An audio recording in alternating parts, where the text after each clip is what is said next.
Herbert and I were duking it out over postmodernism, and we didn't really get to tease this out. But he was saying, well, postmodernism. What didn't people get about modernism? These are people who didn't understand modernism to begin with.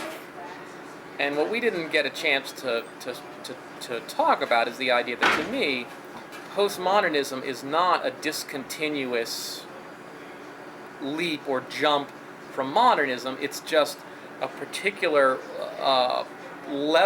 intense level of criticism about modernism and what works in modernism and what didn't, and what people don't understand is implied in that. That obviously there are aspects that maybe people don't understand, and they're reinventing or re-articulating some aspect of it, which points out what they didn't understand. But then that becomes a new level of emphasis. I mean, things like, I use the example of deconstructionism as growing out of literary theory, and this idea that the text is not a cut and dry story. There's no totalizing story in a text. That a text absolutely has as many interpretations as there are people to interpret it.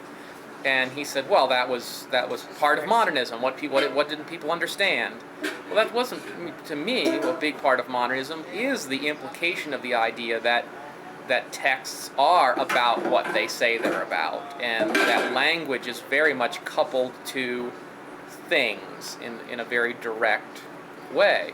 The name and the thing named. For instance, Korzybski, Alfred Korzybski, who was the creator of general semantics, a semanticist. Yes.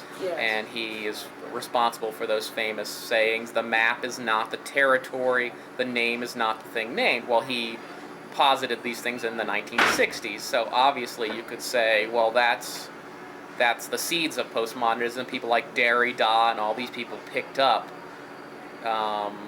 those notions and went wild with them and said, there is no knowable thing, science, religion, text, and I find that very healthy, the whole notion of deconstructing. Of course, Herbert takes offense at the word deconstruction, which he says is not a word. You can't say deconstruction. Maybe he doesn't choose to. Well, just grammatically or whatever. But see, the thing that I find is that all of this, to me, is an attempt at modeling ideas, and that, Herbert has his own particular way of defining and redefining and using language in a particular way for him. His book is called My Words and Where I Want Them, which you might take as a tremendously arrogant statement in a way. It's a very realistic statement in that everyone has words and language and mind models, their models of reality, and they want them.